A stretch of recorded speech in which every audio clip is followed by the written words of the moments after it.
بقبو كنقبرو كل نجر كاب عقن وصاي ندر كوينو نفسها تحسي اندهر ابريل كايو دما نغزابير تبدل سلام كادباتس كالعي كدكم كلاده من صرصات تجمر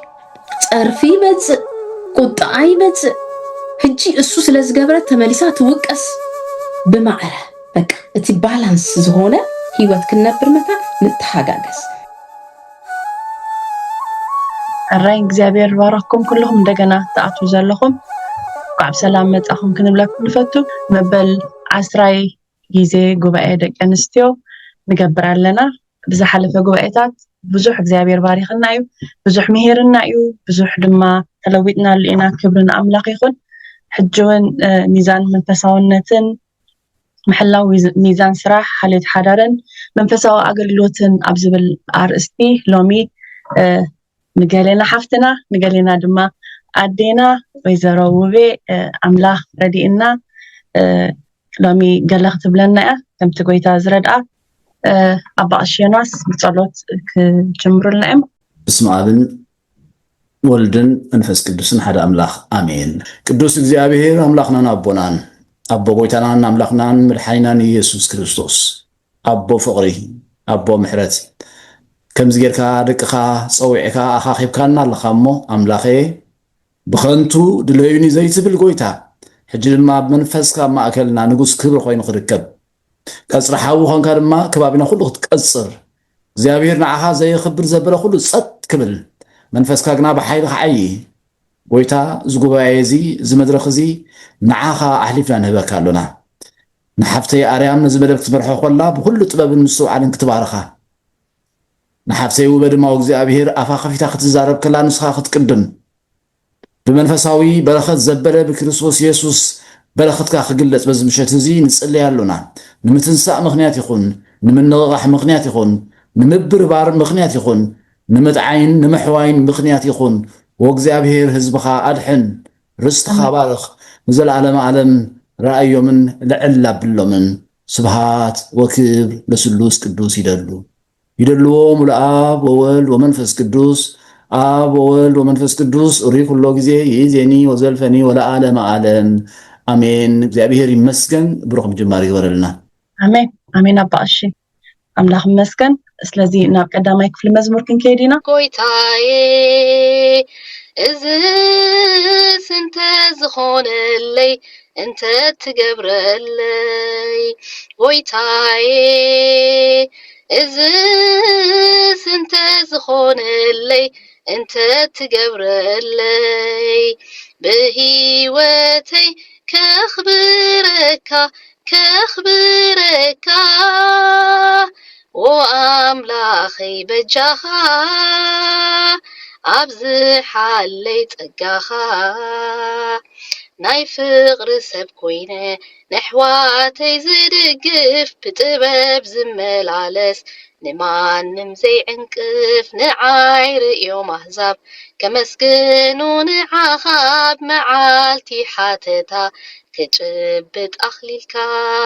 آمين آمين إيه حفتي ماما بي بسم آبن ولدن منفس قدوس هذا أملاك እግዚአብሔር ተመስገነ ይሁን ሰላም ብሩኻት አህዋተይ ኩልሁም አቦታት አዴታት አሃት ዲዝባል ኩልሁም በክርስቶስ ኢየሱስ ሰላም ብለኩም አለሁ ነትመደብ ዘዳለሁ ትምርት ክጅምሬ ናይ እግዚአብሔር ጉባኤ አብዩ የፍራሃካዩ በሐቄ هذا ጊዜ ብዙ ጊዜ አመድረክ ስለንረከብ ብዙ ሰብ ድፍረት ዘለና ገይሩ ይቆጽረና ግን በፍርሂና ንመጽ ኢደይ ህጅን ተትሪኒ እንቅጥቀጣለሁ ዋላ ድምጽይ ደሃሬ ክርስኦ ከለሁ ናብት ትምርት ከአቱ ከለሁ ዘመሃይሽበር ደንበርበሬ ዝብል ማለት እዩ ብዙሆነ እግዚአብሔር ተመስገነ ይሁን እቲ አቀናና ላይ ልብ ድሌትናስ مس حزب እግዚአብሔር ኮይናስ ነተሐቅ ክንመሃሮይና ንደሊ እሱ ላማና ስለዝሆነ እዩ አምንጎም ዘለሁ ቴንክ ዩ ድማ ነዚ ድር ስለዝሃብኩምኒ የመስግነኩም አክቢርኩም ማለት እዩ ዘይግባአኒ ቦታ ስለዝሃብኩምኒ ንጎይታ ዘ መስግኖ እቲ አርስት ብጣዕሚ አገዳሲ አርስትዩ ከምዚ በሓደ መዓልቲ ጥቅልል አቢልና ንፈልጦ አይኮነን ነዊህ ትምህርት ዘልዮ አርስት ምዃኑ ርእዮ ኣለኹ ብጣዕሚ አገዳሲ አርስትዩ ትርጉም ሚዛን መሰረት ቀዳምነት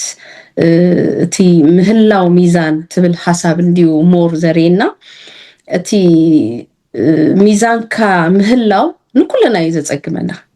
ኩሉ ሰብ ምሁር ይሁን ብመንፈስ አምላክ ዝተመርሐ ሰብ ይሁን ንኩሉ እቲ ሰብነት በዓሉ ሚዛንና ንምህላው አቅም ክረክብ እድል አይህበናን እዩ ግን መጽሐፍ ቅዱሳዊ ሐቅ ስለዘለና በቲ መጽሐፍ ቅዱሳዊ ሐቅ ንምሃር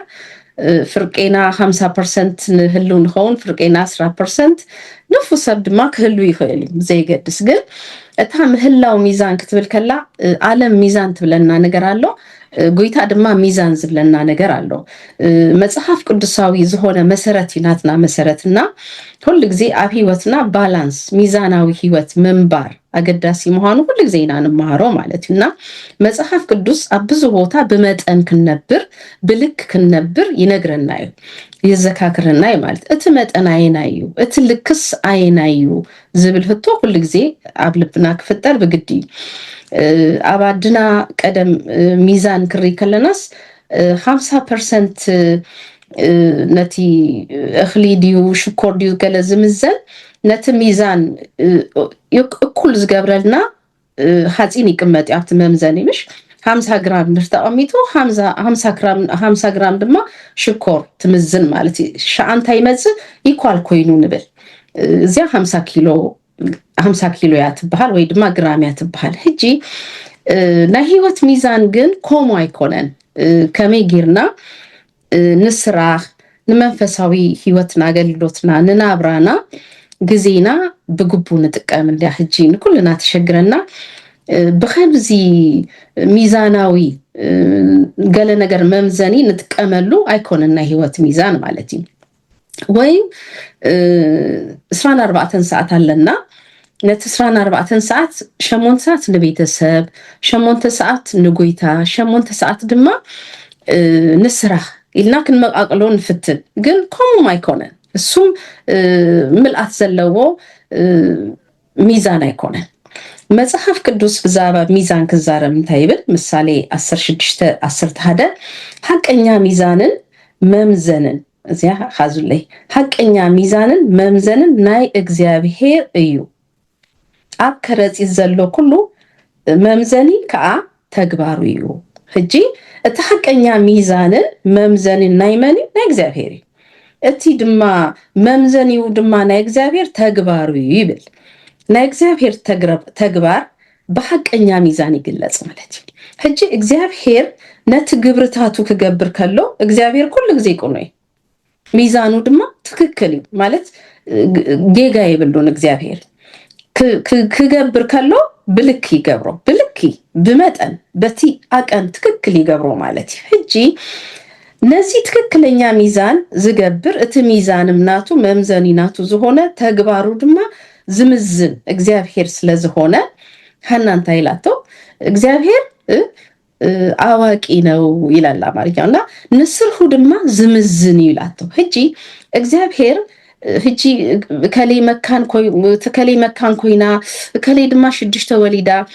ከሌ ድማ ከምዚ ኮይኑ ንብሎ ብዙ ነገር አለው ሚዛን ዘይኮነ ዝመስለና ግን ኣብ እግዚአብሔር አይን ሁሉ ልክ በቃ እቲ ሚዛን ናይ እግዚአብሔር ትክክል ስለዝሆነ ማለት እዩ ሕጂ ንሚዛን በመንታይና ንምዝኖ እንዲዩ ሕጂ ህይወት በዓላ ባላንስ ኮይና ክንነብር እድል አይትህበናንያ ምክንያቱም ሓደ ጊዜ ነቲ ሓደ ነገር በጣም ይንመጦ ነቲ ሓደ ነገር ድማ ነግዱሎ ሕጂ ኣብ ኩሉ ሰብ አይን ናቱ ዝርዮ ነገር ቆኑ መሲሉ ስለዝራአዮ ማለት ናአይ ዝራአየኒ ነገር ናይ ቆኑ ንኻወይ ዝራአዮ ድማ ነው ቆኑ ሕጂ ኩልና በቲ ቆኑ አራያና ስለንኸይድ ኣብ መገድና ክንገራጨው ኣብ ህይወትና ሰላም ክንስእን ኣብ አካሄድና ብዙ ገልጠምጠም ከጋጥመናስ በግዲ እዚ ባህሪያዊ ነው ማለት ሕጂ ግን ኣብ መጽሐፍ ቅዱስ በጣም ትገርመን ነገር አለ ጎይታ ኢየሱስ ክርስቶስ ከቢድ ማዕበል ከሎ ማርቆስ 4:38 በከቢድ ማዕበል ሐዋርያት እንደሐለፉ እሱ ግን አብታ መርከብ ደቂሱ ነይሩ በቃ ደቂሱ ምክንያቱም አገልግሉ ደኺኝ ክድቅሳለሁ ሕጂ እትና ህይወት ሚዛን ናአና ዝመስለና ማዕበል ከውን ተሲኻ ምግሳጽ ገለከውን ገለ ነገር ምግባር ቀልጢፍና ንኩሉ ነገር በቃ አፖስቶሊ ዝብሎ አጽጋጽግ መባል ይመስለና እሱ አይኮነና ህይወት ማዕዘን አካላትና ከእርፍ ክደሊ ከሎ ክነርፍ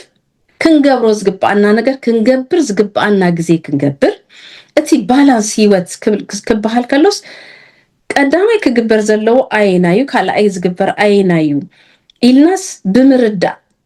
ክንመላለስ ክንከል ከለና ነዚ ምርዳ ድማ ሲልና ክነምጽ አይንኸለና ሙሴ አቦና ሙሴ ማለት እዩ አቢ ራእይ ተቀቢሉ በጣም አቢ ራእይ ንህዝብ እስራኤልስ ካብ ግብጽ ምድር ከውጽእ ማለት እዩ ነዚ ራእይ ተቀቢሉ አመገዲ ጽባህ ተአምራት ክገብር እንዳወጸ ከሎስ ግን አብገዝኡ ዘይገበሩ ነገር ነይሩ تذكروه مش هجس أبزت تزعفوا إنه ميزان زي مهلاو أبهيوت كابقون ناهيوت هتو زحتك نقر تقبري حمالت هجي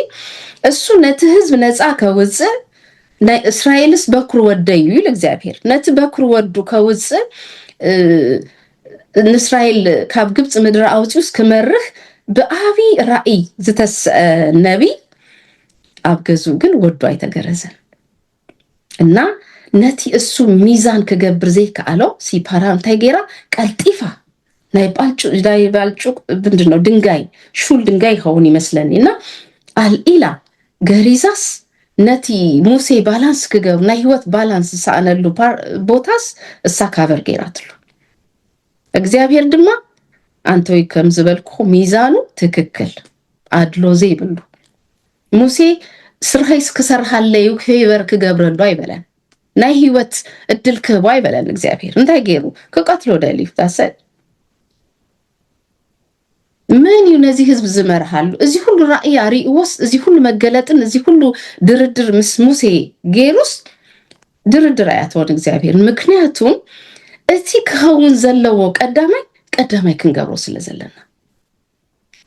ምግራዝ ማለት ናይ እግዚአብሔር ሙሃን ማለት እዩ ኪዳን እግዚአብሔር ማለት እዩ ነቲ ኪዳን አብገዙ አፍሪሱስ ካል ኪዳን ከጽናይ ከለሊሰብ ሕጂ እንታይ ክብለኩም ደሌን አብዝናብዚን ጥቅሳት ዝመጽ ዘለዎ አዳማይ ከውን ዘለዎ አዳማይ ክንገብሮለና ማለት እዩ ብዙ ጊዜ ንጠቅሶ ጥቅስ አለውሽ ማቴዎስ 6:33 አቀድምኩም መንግስትን አምላክ ቀዳም መንግስቱን አምላኩን ድለዩ ይናንብልምሽ ዳህር ኩሉ እንታይ ከውን ኩስኸል እዚ በጣም ኩልና እንጥቀመላ ጥቅስ ያገን እንታይ ማለት እዩ መንግስት አምላክ ምቅዳም መንግስት አምላክን ጽድቁን ምቅዳም ማለት እንታይ ማለት ይልና ግን ክንፈትዎ አግዳሲ ማለት ይና መንግስት አምላክን ጽድቁን ምድላይ ማለት እግዚአብሔር ናይ ህይወትና መላኪ ምግባር ማለት ዙፋን ናይ እግዚአብሔር ዙፋን አብልብና ከህሉ አለው ማለት ሕጂ ሚዛንና ባላንስና ናትና ሚዛን ክንህሉ ዝገብረና ጎይታ ጥራይ አህዋቴ እሱ መዚው አፍቲ ትክክለኛ ዙፋን እንድህር አሪፉ ናይ ህይወትና ማዕዘን ዝኸውን ህይወትና በትክክል በሚዛን ክንመርህ ክንገብር ዝገብረና መን ጎይታ ጥራይ ሕጂ ሚዛን አምጪናስ 50-50 ምግባር አይኮነን ነቲ ናይ ህይወት ሰዓትናስ ስራሕ 8 ሰዓት ጥራይ ክሰርሃለኒ ምክንያት 8 ሰዓት ድማ ንገዛ ይከባለኒ ንጎይታ ድማ 8 ሰዓት ከገልግላለኒ ወይ ድማ ናብራ ከምዚ ከውን ስለዘለዎ 60 hours 16 ሰዓት ክሰርህ አለኒ ኦኬ ከምዚያ ሰዓት ድማ ንደቀ ይከባለን ስለዚህ ፈጽሞና አገልግሎት ዝሆን ጊዜ ይብለይን ህይወትና በከምዚ አይነት ምስቅልቅል ተመሊኡሎ ካባይ ጀሚርካ ማለት ሕጂ እታ እንኮ ሚዛናዊ መሰረት እዚ ምህላው መሰረት ቀዳምነት ትብል እቲ ቀዳማይ መሰረት መኒ ጎይታና ኢየሱስ ክርስቶስ ዛሰድ እሱ ይበቃ ኖ ቀዳማይ አብቲ ቦታ ደሞ አብቲ ትክክለኛ ዙፋን ማለት ሃዳደ ጊዜ አቤ ጎይታ ከም ተቀመጠ ልብና ንፈትሽ ካባይ ጀሚርካ ሕጂ ናይ ህይወትና ጎይታ ሆይኑ ኣብ ዙፋን ምስ ተቐመጠ ነቲ ህይወትና ማእዘን ዘትህዘልና መን እዩ? እሱ በዓሉ። ሕጂ እኮ ቃል ሲና ሂዝና በዚ ጎይታ ንፈትዎ በዚ ክንሰርሕ ኣለና ላይፍ ናይ ኣውሮፓ ናይ ኣሜሪካ ኣድካሚ ላይፍ ኣለና እንደገና ድማ ንጎይታ ናይ ምግልጋል ድማ ሙሉ ዝኾነ ቅንዓት ኣለና። ሕጂ ነዚስ ከመይ ጌርና ኢና በቃ ብግቡእ ንጥቀመሉ ሚዛንና ሃሊናስ ንጥቀመሉ እንዲያታ ሕቶ ብጣዕሚ እያ ደስ ኢላትኒ ንዓይ ንነፍሰይ ንሂወተይ ንጎይታስ ክንደይ ከ40 ዓመት ከባቢ ኣገልጊለ ይኸውን ካብ ንእስነተይ ግን ብጣዕሚ ዝጎደለትኒ ነገር ረኺበያ ማለት እዩ እና እታ ዝጎደለትና እታ ሚስጥር ጎይታ ኢየሱስ ክርስቶስ ኣብ ዙፋኑ ኮፍ ክብል እድል ምሃብ ማለት እዩ። እዚያ ማለት ጎይታ ክመልከልና ክገዛአና እሱ ክመርሃና ምፍቃድ ቀላል ትመስል ግን ከባድ ቀላል አይኮነትን እና ከምኡ እንድህር ኮይኑ ንምንታይ ምህላው ሚዛን ምህላው አድሌና እንድህርልና እታ አርስቲ ገላጽያ እቲ መሰረት ቀዳምነት አይናይ መሆኑና ትርጉም ሚዛን ድማ ክርዳአና ኢና ንደሊ ዘለና ማለት ንምንታይ ሚዛን ምህላው አድሌና ንዝብል ነቲ ቀዳማይ ከውን ዝግቦ ቀዳማይ ክንገብሮ ብድህሪው ክመጽ ዘለዎ ድማ ብድህሪው ክንገብሮ አይናይ ድማ ህጅ እንድር ዘይገበርኮ ይበላሸው አይናይ ድማ ከይርከብኮ የምልጠኒ እታ ዝተዋሃበትነ ጊዜ ድማ ክንደያ ንኩልስ ኣብ ግምት ክንገብር ስለዘለና ማለት በአእምሮና በመንፈስ አምላክም ክንጥቀም ስለዚህ በማዕረ ክንገብሮ ዝግባአና በማዕረ ክንገብር አይናዩ ዝቅድም አይናዩ ዝድህር ክንፈልጥ በብሰዓቱ ጊዜው ክንገብሮ ዘለና ክንፈልጥ እቲ ቀዳማይ አይናዩ ኢልና ክርዳአና አጸቢና ንውሽጥና ክንጥምት ሚዛን ምህላው ትብል አርስቲ በጣም አገዳሲ ኮይነ ርኢ ያለሁ ማለት ነውና በህይወትና ሐራረ ጊዜ እቲ ፕላን ነው ጽንዲና እኔ እጅ መጽሐፍ ፈትዬ ዚያከፕሪ እቲ ጽሐፍናዮ ዘይኮነስ ዘይጽሐፍናዮ ካል አጀንዳዩ ህይወትና ወሪሱና ነበር ካባይ ጀሚርካ ማለት ይጂ ዋይ ንምንታይኮም ዝሆነና ክንብል ከለና የስ ጽቡቅ ከም ዝሆነ ኖድ ማጽቡ መሆን አይፈልጥኒና ቀዳማይ ከም ውህጅ ማይ ወይም ከም ማይ እንድር መገድ ረሂቡ በተስተከፈተሉ ሁሉ መገድ ዝኸይድ ኮሚና ንኸይድ ገለያትና ድማ እንታይና ነቲ ዘውፃናዮ ፕላን ክንብል ክንገብሮ ዝግባአና ነገር ድማ ቀዳማይ ኮይኑ ንዝመጽ ጊዜ አይንህቦኒና ኖ መደበይ ዚያ በዚያ ዝኸይድ ኢልና አባን ንብል ግን እቲ መደብና ሜቢ ካል ጊዜ ክንገብሮ ንኽእል ከውን ንኽእል ሕጂ ከመይና ነዚ ሁሉ ብማዕረ ብዝጠቅመና መገዲ ማኔጅ ንገብሮ ምፍላጥ በጣም አገዳሲ ማለትና መብዛቱ ጊዜና አበየ ዘጥፍኦ ኢልካ ኮፍ ኢልካ ንህይወትካ ምግብጋ በጣም አገዳሲ መጀመሪያ አበይቲ ብዙ ጊዜ ዝወስደለይ ዘሎስ አይናዩ ምስፈለጥኮ ናይ ክድንድዩ እዚስ ብዙ ጊዜ ከወስደለይ ዘሎ ሕጂ ብዙሁን ሰዓት ነጥፎ አብስራሂ ብፍላይ አብደገ ዘለና ማለት እዩ 8 ሰዓት ንሰርህ ድራይቭ ክንገብር 2 ሰዓት ነልዕል 10 ሰዓት አብስራህ ይጠፍእ መብዛሕትና ኮሚና ነበር ብድህሪው ዘለና ጊዜ ድማ ከመይ ጌርና ኢና እርቅ ንገብረሉ አባይና ንሽከር ማለት እዚ ግዴታ ስለዝሆነ ካብ ስራሕ እኮ እንተርፍኒና ካብ ቸርች እንተርፊና ኖርማል ካብ ስራሕ ግን አይትረፍኒ ምክንያቱም እታ ስጋ መንበሪያ ስለዝሆነ እታ ነፍስ መንበሪያ ግን ኢትስ ኦኬ ጽባህ ክገብሩ ንብሎ ብዙ ነገር ኔክስት ዊክ ክገብሩ ዝብሎ ብዙ ነገር አለኒ ግን እሱም ዘይግደፍ ከውን ከመዩ ዝኸውን ካልአይ ድማ ናብራለና ቆሉት አለውና ሐዳር አለና አፍከሳ ድማ ካሉ ነፍሱ ዝኸአለስ ስራሂ ካብቲ ደገ ወጽሕና ንሰርሆ ንላዓሊ ሩቲን አሰልቻዊ ህጂ ገዛ አልኢልካዮ ተመሊሱ ፋህ ዝብል ህጂ አንጽፍካ ደቂስካ ተመሊስካ ድማ ደቂስካ ምስትስኻ ድማ መሊስካ ተንጽፎ ላይፍ እሱ በቃ ኣብ ገዛ ዘሎ እዚ ዘድክም መብዛትና አወዳት እንትን ዘይን ጥምቶ ማለት እዩ በት አድናታ ሳሰባንበር ኣብ ደጋ ይሰርህን እዚ ህጂ እዚ ላይፍ እዩ ክንነብረለና ግዴታ እዩ ገዛና ጽሩይ ክኸውን ኣለዎ ግዴታ ይኮነን ክንብላይ ንኽእልን ኢና ንጥዕናና ንደቅና ንኹሉ የለና ምግብ ዝተመጣጠነ ምግብ ንጥዕናና ንስጋና ስጋና ጥዑይ እንድህር ኮይኑ ጽቡቕ ሓሳብ ክሓስብ ዝኽእል ጽቡቕ ተግባር ክገብር ዘለዎ ጥዑይ ምግብ ክንምገብ ኣለና እቲ ምግብ ድማ ክበስል ክስራሕ ኣለዎ ግዜ ይሓተካ ሕጂ ነዚ ሁሉ ክንገብሮ እቲ ቀዳማይ ኣየናዩ ከመይ ዝገብሮ ኢለ ክሓስብ ኣለኒ ሕጂ ምሁር ግዜ ዘጥፎ ፀፊ ቅቅል ከብስል እንድህር ኮይነ ካለ ነገር ክጎለኒ ስለዚ እቲ ፀፊስ ከመይ ገይረ ሲምፕል ብዝኾነ መገዲ ክሰርሖ ኣብ ዓድና ከለኹ ኣነ እንታይ ይገብር ዓድና ጽቡቕ እዩ ብሓቂ ጽቡቕ ሓገዝቲ ንረክብ ስድራ ኣለና ፈተውት ኣለና ተሓጋጊዝና እቲ ማሕበራዊ ናብራ ሳብሉ ኣብውን ኣብዚ ግን ከምኡ የለን ኩላኻ በዓልኻ ኢኻ ትገብራ ሕጂ ኣብቲ ማሕበራዊ ሂወት ተሓጊዝና ኢና ንነብር ብሓቂ ከማይ እንድር ኮይንኩም ተሓጊዘ ብስድራ ተከቢበ ኣብ ገዛ ዝሕግዘካ ሰብ ኣለካ ክተገልግል ጽቡቕ እዩ ሕጂ መብዛሕቱ ግዜ ናይ ዩኒቨርሲቲ ተማሃሮ ግራጁዌት ክገብሩ ከለው ይጽውዑን ያስመራ እና ኮፍ ኣቢሎም ቡቤ ሓፍተይ ንገርና ከመይ ጌርኪ ክተገልግሊ ከመይ ጌርኪ ደቂ ክትዕቢ ከመይ ጌርኪ ስራሕ ትሰርሒ ይሰርህ የገልግል ደቀይ ድማ ይዓሊ ያውም ሲንግል ማዘር ኮይነ ጓለይ ደቀ የገልግል ሕጂ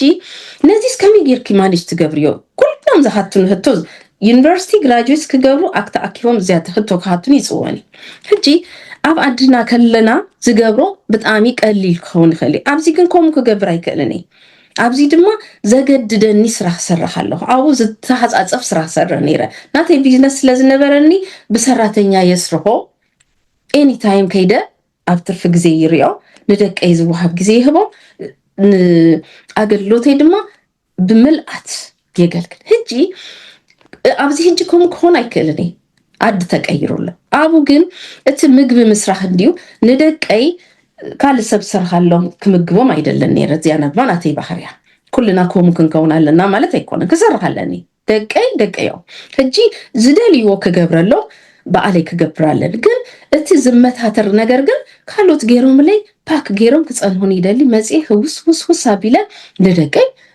ኢዚ ብዝሆነ መገዲ ይብሎ ሕጂ እቲ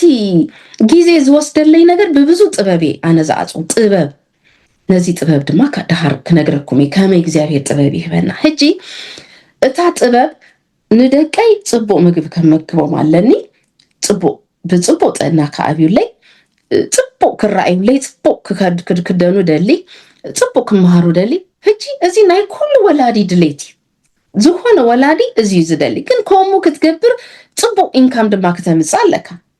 ነቲ ጽቡቕ ኢንካም ከተምጽ ድማ ጊዜ የለካ ሕጂ ነዚ ሁሉ ኢና ከመይ ጌርና ማዕረ ብዝግበ ጽቡቕ ቦታ ክንገብሮ ንኽእል ዝብል ክንሓስብ ዘለና ማለት እዩ ሕጂ እንታይ የድለይና ኢዳንዲና ንብል ሚዛን የድለይና ሚዛን ምህላው የድለይና በቃ እንታይ ማለት እዩ ባላንስ ንመንፈሳዊ ህይወትና ንኣገልግሎትና ንስራሕና ንሓዳርና ንሰብኣይና ንሰበይትና ንደቅና ኩለን ኣገደስቲን በጣም ኣገደስቲ ክንፈላለየን ዘይንኽእል ማለት እዩ በቁጥር እንኳን ክንፈላለየን ዘይንኽእል ግን ከመይ ጌርና ንኩለን ባላንስ ብዝኾነ መገዲ ንጥቀመለን ዝብል ሓደ 6 ነጥብታት ንርኢና ሕጂ እታ ቀዳመይቲ እግዚአብሔር በቲ ንገብሮ ነገር ሁሉ ክመርሃና ክመክረና ማእዘን ከትህዘና ከም ዝኽእል ምእማን መጀመሪያ ንእግዚአብሔር ኢና ንኣምኖ እታ በቃ እታ ናይ መጀመሪያ ቁጥሪ ኣብ መጀመሪያ ክንገባ ኣለና እሳስ በቃ ቀዳማያ መንዩ ናይ ህይወትና ናይ ገዛና መላኺ ክርስቶስ ይበቃ ንጎይታስ ኣቦቱ ክነቐምጦለና ሕጂ መጀመሪያ ምሳሌ 3:5 ስጋብ 6 እንታይ ይብል ብሙሉ ልብኻ በእግዚአብሔር ተኣመን ኣብ ልቦናኻ ኣይትጸጋ ብናትና ኣቅሚ በትናትና እንትን ከይንምካህ ኣበይና ክንጽጋ ዘለና ኣብ ጎይታ በቃ እታ ቀዳመይቲ ትስዓ ብሙሉ ልብኻ በእግዚአብሔር ተኣመን ኣብ ልቦናኻ ኣይትጸጋ ኣብ ኩሉ መገድኻ ንኡ ህሰብ ንሱ ከዓ ኣካሄዳኻ እንታይ ክገብረልካዮ ከቅምዓልካ እዩ እታ ማቴዎስ 6:33 ኣብ ኩሉ ንመዛ ጥቅስ ድማ በጣም አገዳሲያ ቅድም መንግስትን አምላክን ጽድቁን ድለዩ እዚ ሁሉ ድማ ክውስኻልኩም ሓደ ጊዜ ናይ ህይወትና ቁልፍ ቦታ ዝሓዘ ተወሳኺ ነገር እዩ ተወሳኺ ነገር ህይወትና በሊ ወዲዎ ህጂ ነስተኻኽሎ ነዚያ ጥቅስ ካስፋ ከለው እንታይ ዝክር ሪሞርቴ ነው ይባለው ዝባሃል መኪና እቲ ቅድሚት እቲ ስቴርሶ ዘለዎ ዲዩ ከተሃዝ ዘለዎ ወይንስ እቲ ዝስሓብ ማለት እኮ በቃ ነቲ ዝስሓብ በይኑ እንታይ ክንገብሮ ራን ክገብር ይኽእል ክንቀሳቀስ ይኽእል ክኸይድ ይኽእል ኣይክእልኒ ምስቲ ኣብ ቅድሚት ዘሎ ፓርት ክላገብ ክኽእል ኣለዎ ተጎቲቱ ክኸይድ ሓደ ጊዜ ዝወደቀ ዝተሰበረ አክሲደንት ዘጋጠሙ መኪናስ ሲሂቦም እዮም እቲ ስቴርሶ ዘለዎ መኪና እታ ምልእቲ መኪና ነቲ ዝወደቀ አልኢላ ሲሂባቶ ትኸይድ ሕጂ እቲ ክስሓብ ዝግብኦ ነገር ኣብ ቅድሚት እንድህር ኣምፂናዮ ኦልሬዲ ነገራት እንታይ ኮይኑሎ ማእዘነን ሲሂተን ኣለዋ ማለት ሚዛን እቲ መሰረት እቲ ዋና ነገር ሲሂትና ኣለና ማለት ስለዚ ናይ ህይወትኩም ጎይታ ድዩ መጀመሪያ ጎይታ ሕጂ ነቀድሞ ነቲ ኦርደር ነስተኻኽሎ ማለት ጎይታ ቅድሚት ንግበሩ በቃ ናይ ህይወተይ ናይ ዘያገዛ ናተይ ህይወት ናይ ደቀይ ናይ ሰብዓይ ናይ ሰበይተይ አምላክ እግዚአብሔር ኢያሱ እንታይ ኢሉ አንን ህዝብ ቤተይ ለእግዚአብሔር ነምልኽ ኢና ኢሉ አማርኛ ነገልግል ኢና ይዝብል ነምልኽ በቃ እስኻትኩም ግን እቲ ተምልኮ ምረጹ ኢሉ ምርጫ እዩ አኽዋተይ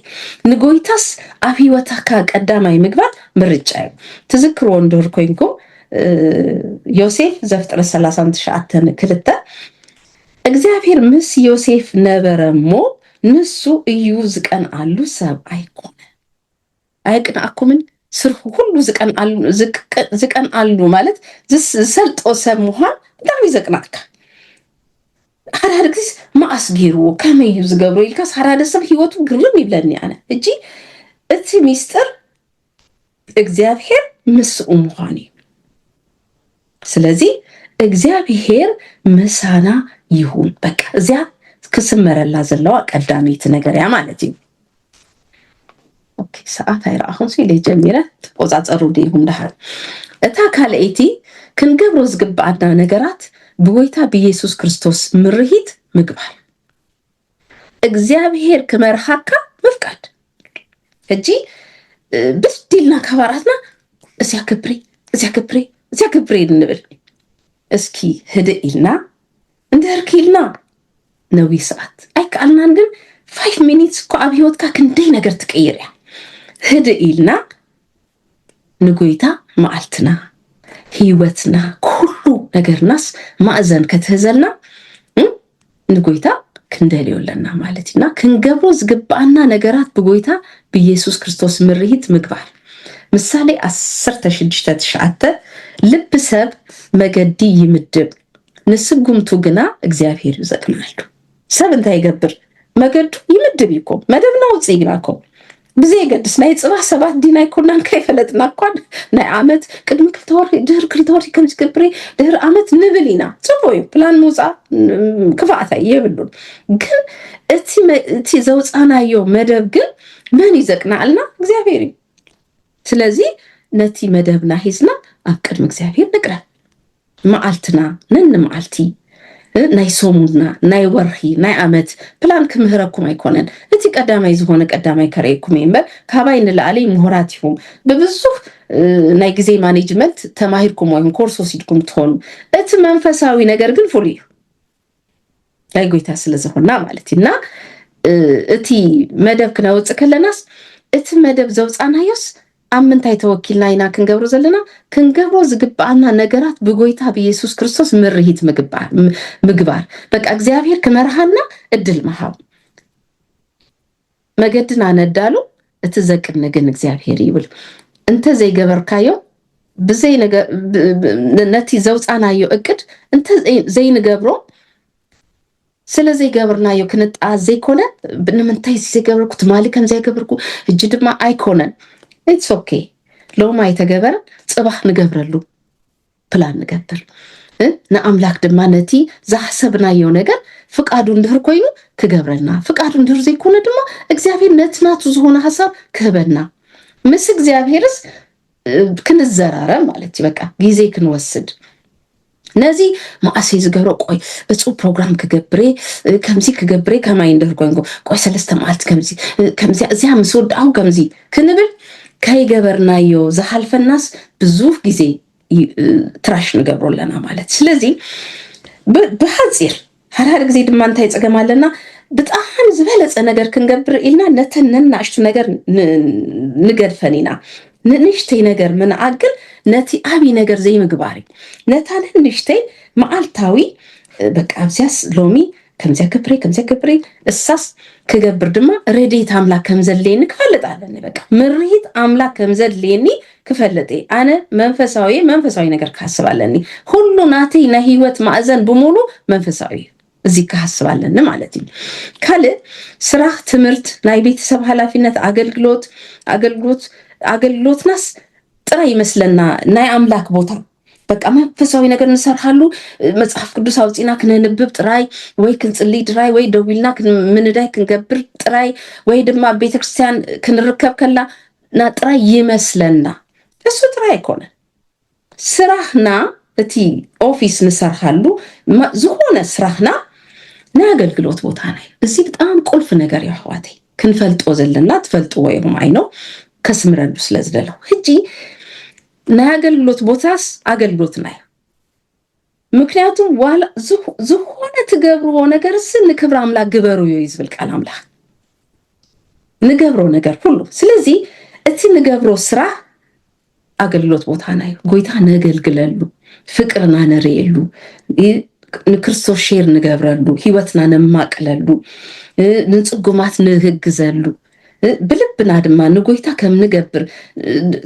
ስራ ክንእዘዝ ከለና ክነክብር ከለና ብቅድስና ክንመላለስ ከለና ነገልግልና ዘለና ህዋተይ ከይተንፈስና ህይወትና እንኳን ምስክር ይኸውን ነገልግልና ዘለና ማለት ነው ኣብ ገዛና ህጂ ኣብ ገዛ ንገብሮ ስራ አገልግሎት ናይ ገዛ ስራ አገልግሎት አይመስለናል እዚ አታስስባ ከቀየር አለው ህዋተይ ክንቀይሮለና አገልግሎት ቀዳማይ ንደቅና ንገብሮ ነገር ንጽሐዳርና ንገብሮ ነገር ንጎይታይና ነገልግል በፍርሃት አምላክና ነበር ምክንያቱም ቃል አምላክ ቆም ይዝብለና ህጂ እታ ኣብ ገዛ ንገብሮ አገልግሎት ንጎይታ ምግልጋል ይበቃ መንፈሳዊ በገዛናስ ጎይታ ዝከብረሉ ገዛ ክንገብሮለና ማለት እዩ ህጂ ዘይነት ብታት ዝጠቅስ ዘለሁ እታ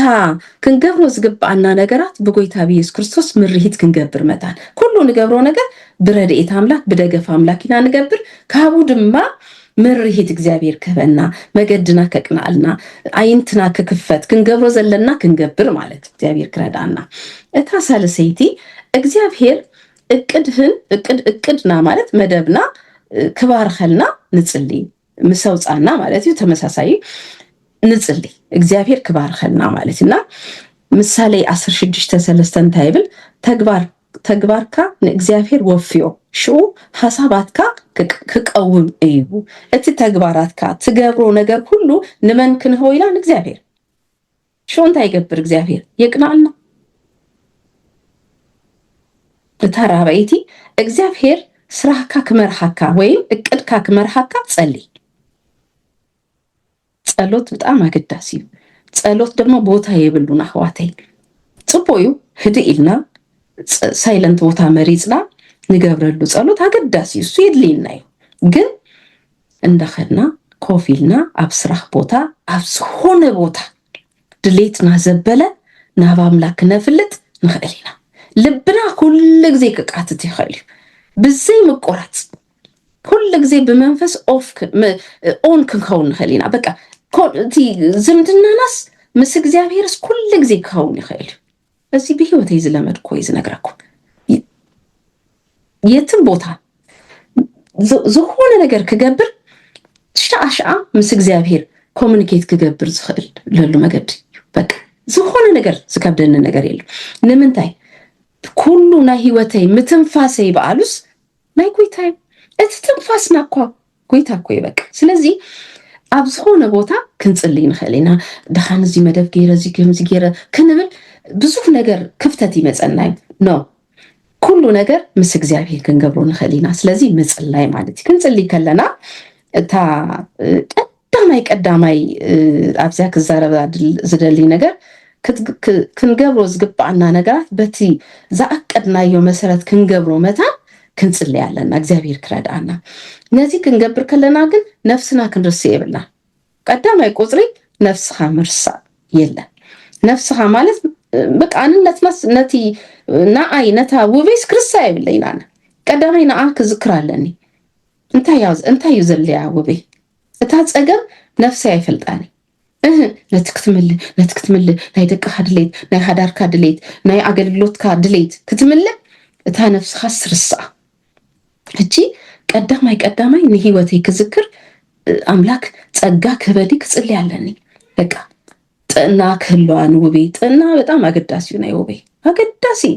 ክትዕርፍ ክትምገብ ጦኢ ምግብ ክትምገብ ብዛባ ነፍስኻ ምህሳብ ኃጢአት አይኮነን ባይዘወይ እጂ ነፍሴ ክዝክራለኒ እቲ ካልአይ ክጽልይ ከለሁ ብዛባ ደቀይ ሓዳረይ ኩሉ ክጽል በቃ ከም ስራ እግዚአብሔር ስራይ ክባርከለይ ኣብ ደቀይ ክገብሮ ዘለነ ነገር እግዚአብሔር ክባርከኒ ክጽልይ ያለና ሓዳረ ግዜ ኦቨርዶዝ ንኸውን ሓዳረ ግዜ ድማ ነጉድል ሕጂ ኣብዚህና በቃ ቴኬር ንገብሮ ምንድር ኮይና ብዙ ነበላሽው ነገር አለው አጉድልና ድማ ቴኬር ንገብሮ ምንድር ኮይና ድማ ብዙ ነገር ነጉድል አለና ሕጂ እንታይ ዝባሃል ነገር አለው ወድ ነርስ ኦቨር ኬር ይቀትሎ ወድ ድሬሰር ደግሞ ኦቨር ኬር ማለት ኬር ምግባር ነርስ በጣም አወይም ዝመሃሩ መስለኒ እዚ እንትን ድሬሰር ሓጋዚ ኣብዛ አድኳ ሲኤንኤ ዲዝባል ረዳ ዝህግዝ ኮሙ ዝገብር ድማ ኦቨርዶዝ ይቀትሎ ይባሃል ንምንታይ ንሽተ ፍልጠት ስለዘለና ዘይድሊ መድኃኒት ኩሉ ንህቦ ንቀትሎ ማለት መድኃኒት ይቀትል እኮ ኦቨር ኬር ድማ ይቀትል ደቅና ንቀትሎ ሰውትና ንቀትል አንስትና ንቀትል ንኩሉ ብጉቦ ክንገብር መታ ክንጽልይ ያለን በማዕረ በቃ እግዚአብሔር ክረዳአና ነትእቅድናስ ብጸጋ አምላክ ክንገብሮ መታን እግዚአብሔር ክረዳአና ክንጽልይ ያለና ካላይ አገልግሎትና ገዛና ጥራይ ዘይኮነ አገልግሎትና ድማ ጎይታ ዘሓበና መክሊት አሎ ናአይ ካሊዩ ናትኩም ካሊዩ እጂ ነናትና መክሊትናስ ብጉቡ ክነሽርፎ መታን ሓዳረ ግዜ ዘይቦታናቲና ክንጭነቅ ንሓድር ካባይ እንደር ኮይንኩ ዋይ ከምዚ ዘይገበርኩ ዋይ ንከለ ከይደ ዘይጸለሁሉ ንከለ ከይደ ዘይጸናናኹ ኩሉስ ሓዳረ ግዜስ መንፈስ አምላክ ለልበይ እስኽስ እግዚአብሔር ደኺ እግዚአብሔር ዲና ኩሉ ቦታ ንርከብ አይኮናን እንዴ ያም ሰብ ካብ ሰብም ድኹማት በብዙ ነገር ዝደኸምኩ ሰበ እጅስ ነቲ ክትጸናነ ነቲ ክትመክር ነቲ ክትጽልይ አይካለኒ ነናት አገልግሎት አለና አብ እኮዩ ቤተክርስቲያን ነናት ጸጋ ዘኻበ ጎይታስ ነተሃደ ኢድ ነተሃደ እግሪ ነተሃደ አይን ዝገበረስ ኩልና ነታ ህንጻ ክንሃንጻ ነታ ናይ ክርስቶስ አካል በማዕረ በቃ ኩልና በትዝተዋበና ጸጋ ክነገልግልና ተዋሂብና ስለዚህ መጀመሪያ እንታይ ተዋሂቡኒ አይናይ ናተይ መክሊት ንወይ ከሽርፍ ዝህተት ሓዳረ ግዜ መክሊትና ኮፍ አቢልና ናይ ካልሰብ መክሊት ስከነሽርፍ ኣብ ካልሰብ ቦታ ኮፊልና መስሓውናም ነባአስ ነቲ ዘገልገልናዮ አይነህጉሶ ነቲ ቤተክርስቲያን አይነህጉስ ንነፍስና ጋበታይ ስማዕና ካብዚ ጭንቀት ክንወጽእ ክንክላለና ሕጂ እግዚአብሔር ስራህና ክመርሃና ዝአቀድናዮ እቅድ ድማ ክባርከልና ክመርሃና ክረዳአና መታ እዚን ሰለስተ ነገር እንዲያን ዘሽግራ ክንጽልይ አለና በቃ ክንጽልይ አለና በቃ ንአምላክ ክንህቦ ንምንታይና ንጽልይ እንደሪልና ኤፌሶን 5 ካብ 15 ስጋብ 16 ኩሉ ግዜ ንጠቅሳ ጥቅስያ ኣብ ህይወትና ፕላይ ንግበራ እምበኣርሲ ቅንያቱ ክፉይሞ ግዜ አዲኮ ከም ለባማት እምበር ከም አያሹ ዘይኮነ ከመይ ብጥንቃቄ እዛ ጥንቃቄ አስምሩላ ክስመረላለው በጥንቃቄ ክትመላለሱ ከም ትመላለሱ ተመልከቱ ጥንቃቄና ተመልከቱ በጣም አገዳሲ ነገር ንእድጊና ዘለና ጊዜ ምክንያቱም ሕጂ ከመይ ገይረ በቃ እዚህ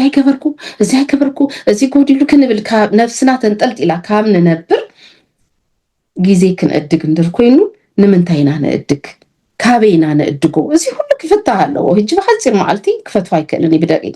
ክፍታሃለዎ ቃል አምላክስ በትንትንትንትን አቢልና ክነንብቦ ኣለና ካበይ ዝዕድጎ እቲ ክፉ መዓልቲ ማለት እንታይ ማለት እዩ ሁሉ ትርጉም ኣለዎ ሕጂ ዝደልዮ ግን በጥንቃቄ ተጠንቂቅና ማለት እዩ እንደገና ድማ ተመልኪትና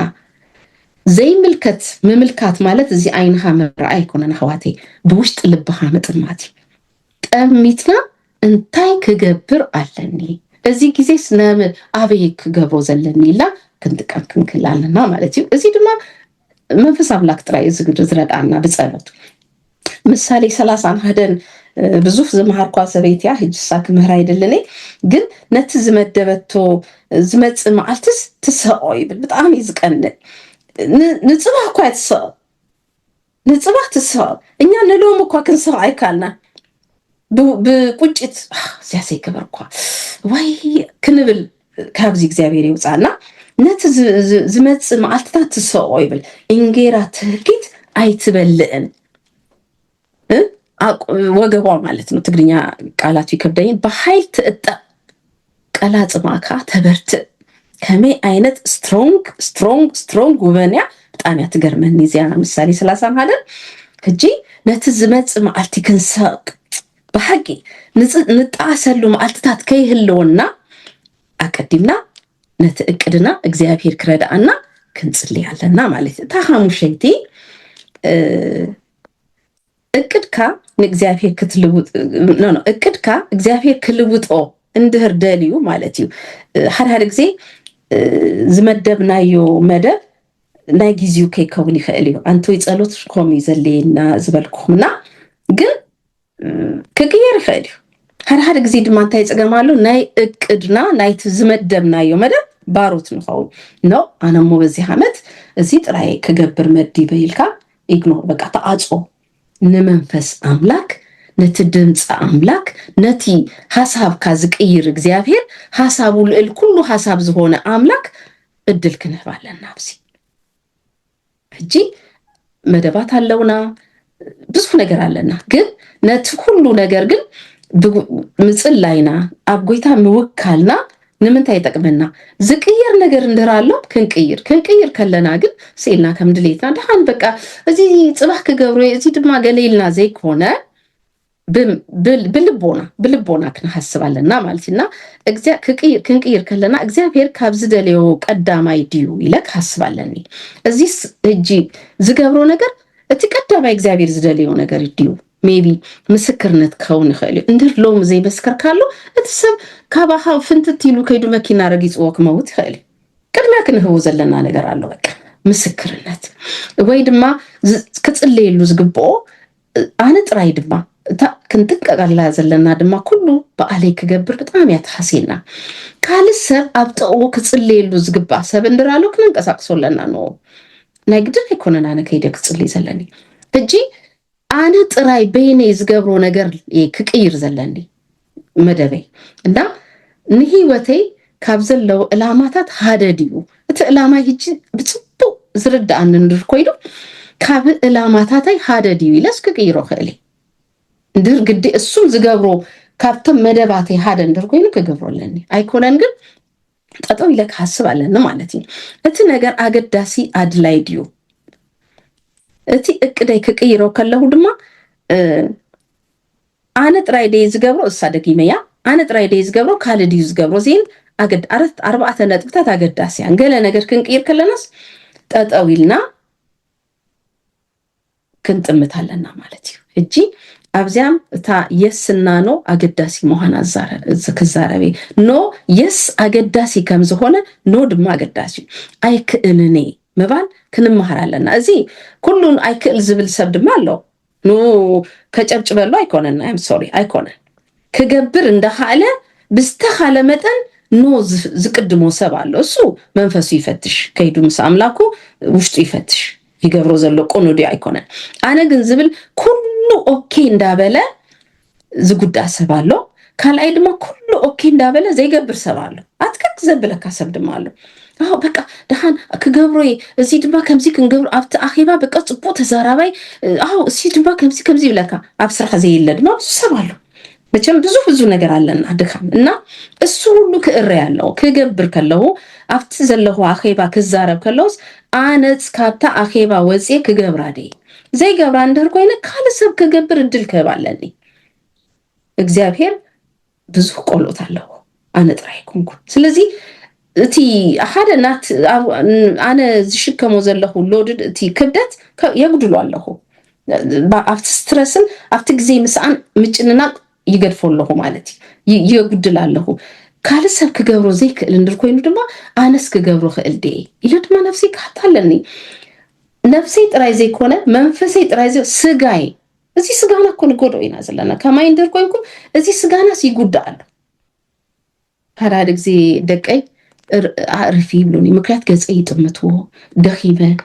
ይሪውኒ አይ መደባለኒ ክጎይ ይሮኒ ዙም ቢዚ ኮንገለ በጣም የምዝሐስኑ በጣም ይሐዝኑ ብዙ ጊዜ ንነፍስክስ ማእሲ ክትሆኒ ክድቅስ የብልክ እንዲዩ ክትበልኢ የብልክ እንዲዩ ያ ትክክል ሐቆም ሕጂ እቲ ዘሎ ናያገሎት ብዙህ እንዲዩ ኮም ዝገብረካ ግን እዚ አካላት ሓደ ማልት ክወደይ ነዊህ ከገልግል አይከልኒ ከም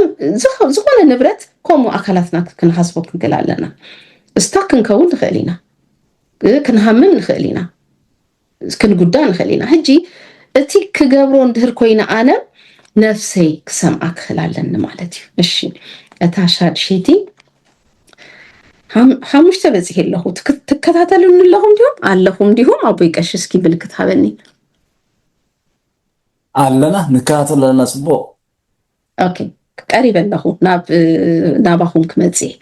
ሻድሸይቲ ሻርወይት ዛሴት ጉዳይ እታ ሻድሸይቲ በአማርኛ ስለጻፍኩ እቅዶቻችንን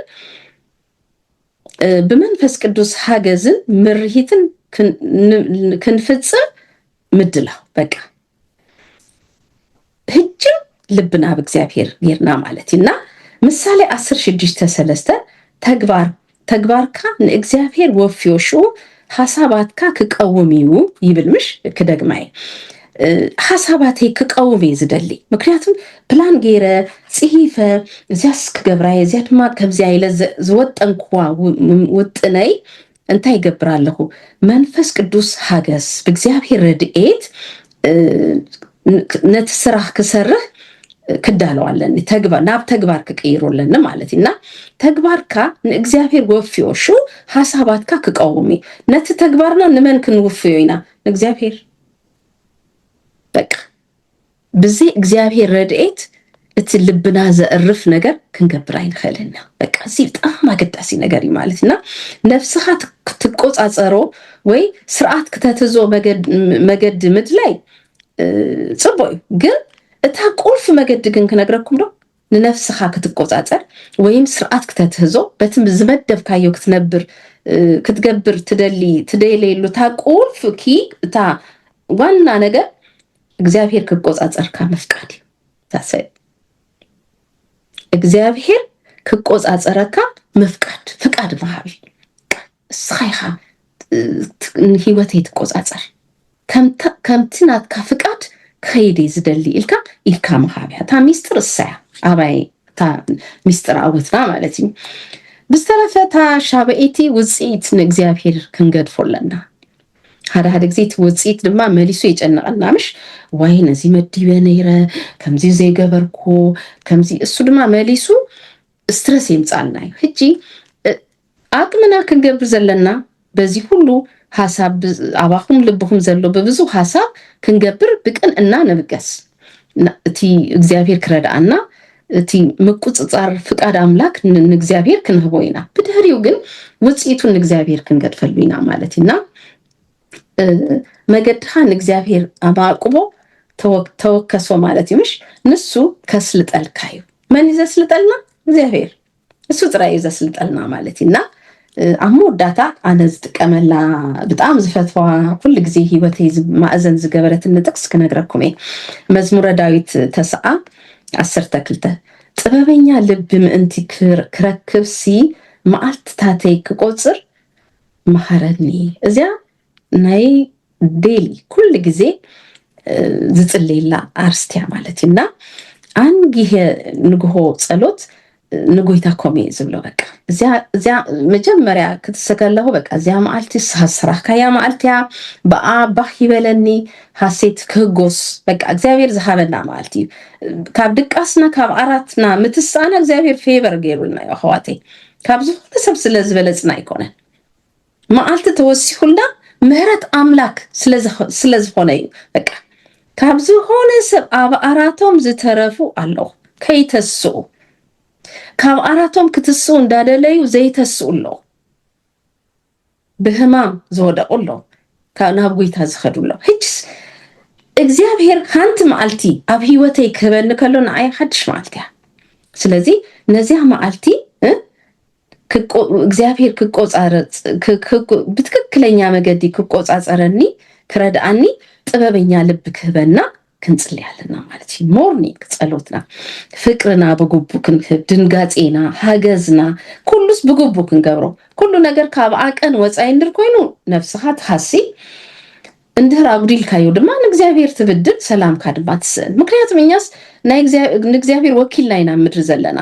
ስራ አምላክን ሰር ዘይን ኸል እንድር ኮይናስ ውሽጥናስ ሀጎስ አይስማናል ስለዚህ ስራ አምላክ ድማ ማለት ኣብ ቤተክርስቲያን ነገልግሎ ኣብዙም ከምዚ ንገብሮ ጥራ አይኮነን ኣብ ገዛና ስራ አምላክ ንሰርሕ እንድር ኮይና ለደቅና ንሰብአይና ንሰቤትና ኣብ ቤተክርስቲያንና ንኸዋትና ኣብ ስራ ቦታና ምስ ስራሕና ስራ አምላክ ንገብር እንድር ኮይና ሁሉ ጊዜ ሰላምና ሙሉ ማለትና እታ ምሸት ከሆን ከሎ ድማ ዘይገበርኮ ነገር ንምንታይ ዘይገበርኮ ክግምግም ኣለኒ ሎምስ ከምዚ ሓሲበ ነይረ እዚ አይከበርኮን ሶኬዚ ከምዚ ገይረ ከማይሾይል ኢለ ከሐስብ ኣለኒ በር ክጭነቅ ይብለኝ ከመይ ገይረ ናይ ጽባህ መደበያ ጻይበ ንክገቦ ከሐስብ ኣለኒ ካለ ከመስግን ኣለኒ በቃ እታ ዝገበርኩ እኮ በምህረት እግዚአብሔር ይገይረ በክጭነቅ ውስጠይ በስትረስ ክመልኦ አይግባአኒ ማለትና ናይ ህይወትና መራሂ ናይ ህይወትና ጎይታ እሱ ናይ ህይወትና ማእዘን ሚዛን ክንህሉ ዝህግዘና ምዃኑ ፈሊጥና እቲ ናይ ህይወትና ቀዳማይ ክፍሊ ንጎይታ ንኸቦ ኣብ ዙፋኑ ጎይታ ይቀመጥ ሻዓ እግዚአብሔር ባሉ ይዝመርሐና ምርሂት አለው እግዚአብሔር ዝረዳአና መገድ አለው ማለትና እታ አርስቲ ከምዚያ በገለጽኳ በጣም ይቆሩብ ነገርያ አክፊኩም እስኻትኩም ከተጽንዎ ተስፋ ገብር እታ ባላንስ ማለት ግን 50-50 መሃኗ ከምዘይ ኮነ እቲ ናይ ህይወትና ማእዘን እቲ መሰረት ዘትህዘና ጎይታ መሃኑ ህይወትና ንኡ አቡ ክነማቆ ከም ዘለና እቲ ቀዳማይ መንግስት ጽድቁን ምድላይ እቲ ካለ ተወሳኺ ባሉ ይከዝክተለና ባይዘወይ እቲ ጥቅስ ተጻሐፈሉ ቦታኮ አይትጨነቁ ሰብዝን ዝጭነቅ ነቲ ሪሞርኬድ ይዝባል ነው ይዝንጭነቅ ዘእድሜና ነው ጎይታ ቀዳማይ ምስገበርናይ እቲ ካለ በአሉ ይባድራሻና በአሉ በመደብና በአሉ በቃ ምስላት ምክነዋ ይመጸልና ማለትና ጎይታ ይስብርኽ ይብልኩ አብዚያ ኮዴ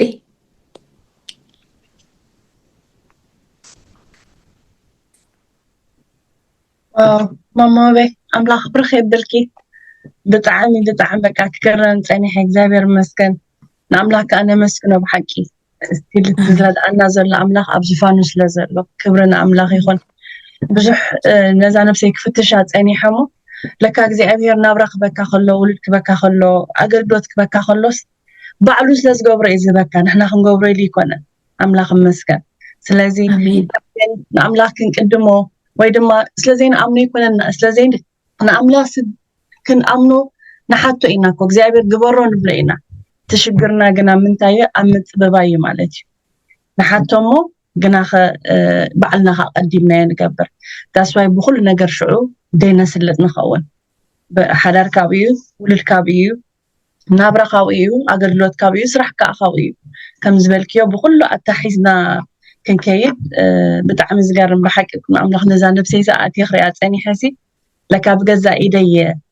خبل ጸኒሐ በቃ ደሽግረን ዝነበረስ ገዛ ኢደየ خبل ጸኒሐ አምላኽ ብረኸ ይብልኪ ማይክሰቲ ዕድል ክንበቲና سمار حفتي كلا إبر مزمور نبخ خيري كل ساعة وسن عبقد ميخا تهملي ساقنا يحزنك دليت قنا لني نخس نعو يفتيك الكان خقبرو يرد عني تدخامي بحيل خاقنا تكالي دليت يري أما دقفني نعاخا خبر خلني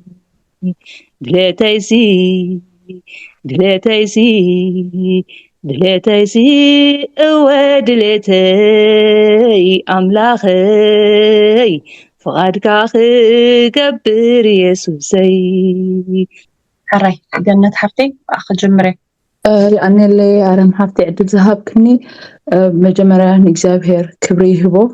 بوبيلا خا أب زمن زي كم زين عينت هدوسات كم موبي እግዚአብሔር ዝገደፈልናሃ ይመስግኑ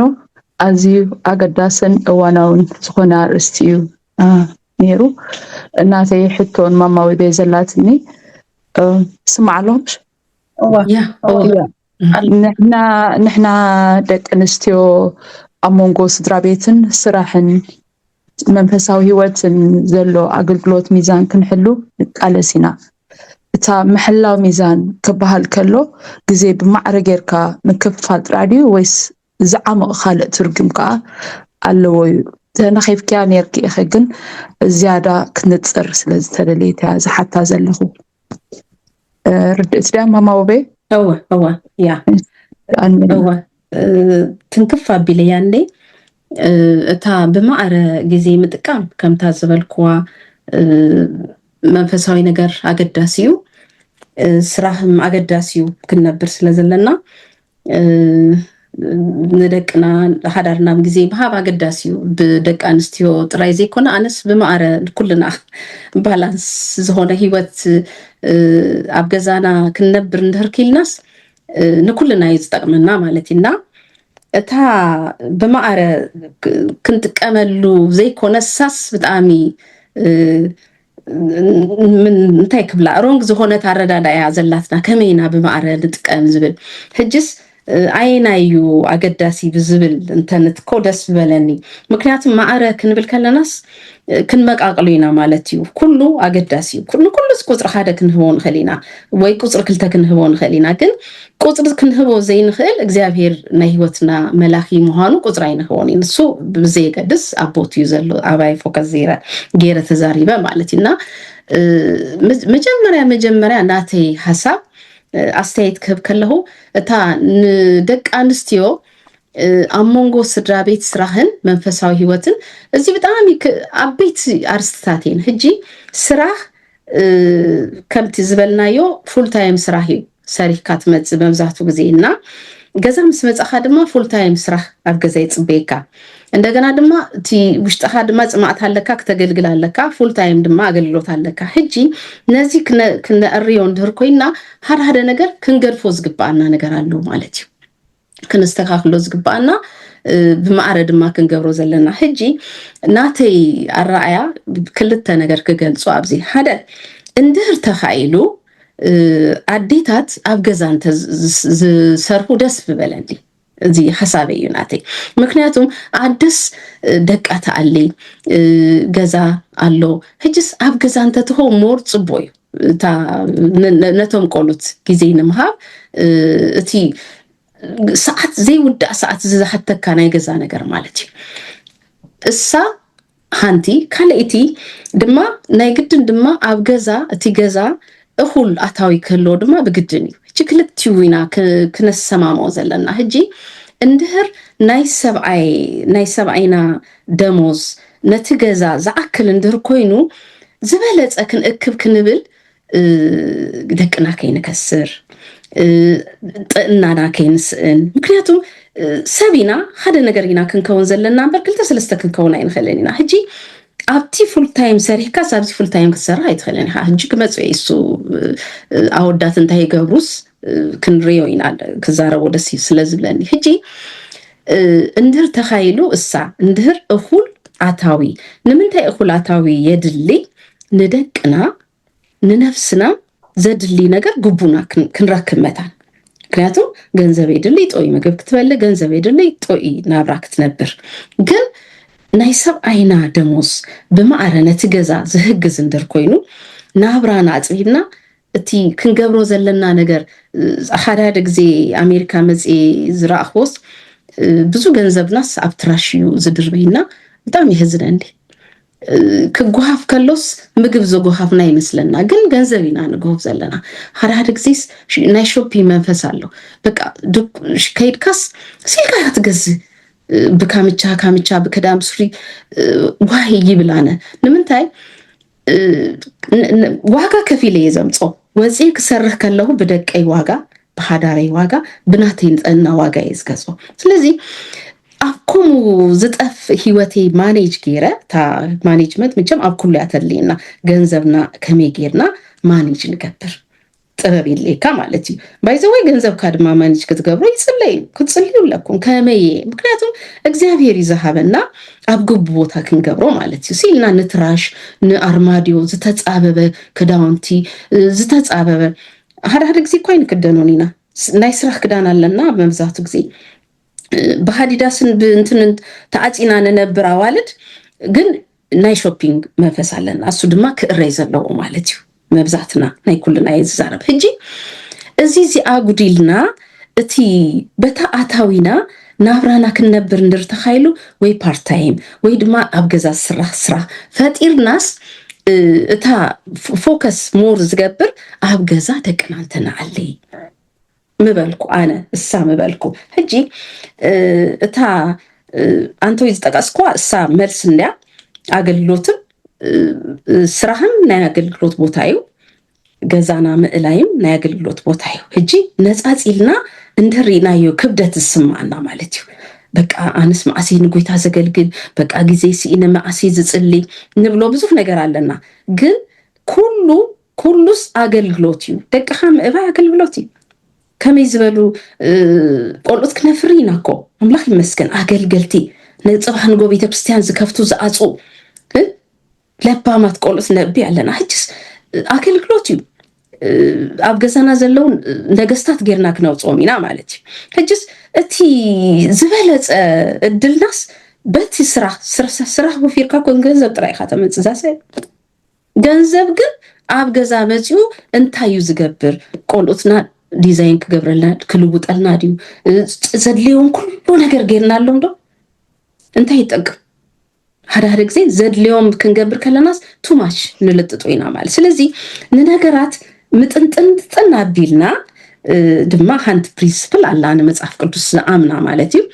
እግዚአብሔር ናይ በረከት አምላክ ናተይ አነስ ተቀመላ ማለት እዩ አነ ሁሉ ግዜ ክልተ አሳና 5 እንጀራ ዘባረኸ ጎይታ ይስብላ ብናብራይ ሓደ በይኔ ህጄም ደቀይ ጎቢሶ ግን አሜሪካ ክነብሮ ዝግባአን ናብራ ክነብር ክብዘልኝ ይፈልጥ ግን ናይ እግዚአብሔር በረከት ተለማሚድካ ትነብር ማለት እዩ እግዚአብሔር ይባርክ እቲ ጸሎት ቤት ገዛና መንፈሳዊ አድራሻ እንደርጌናዮ እግዚአብሔር ይባርከናዮ ማለትና ናይ ግድን እቲ ገንዘብ ገጅፉ ምእታው ዘይኮነ እቲ ገንዘብ ጸቢቡ ገፊ አትዩ ንገፊህ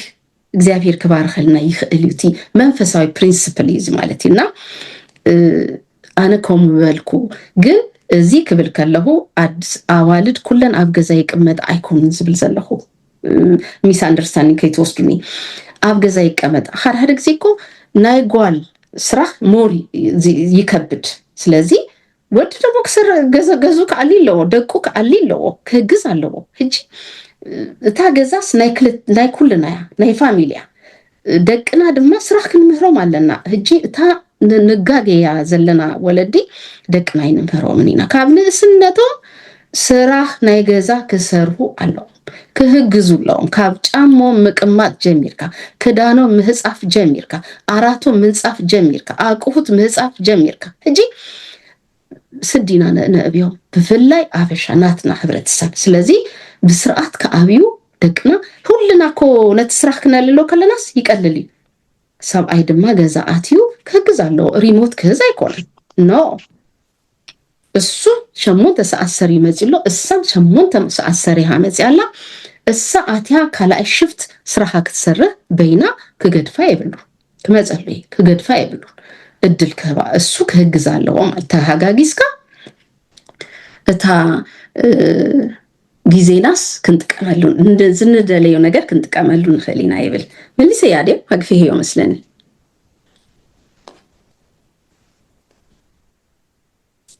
بقالك هيك تحكي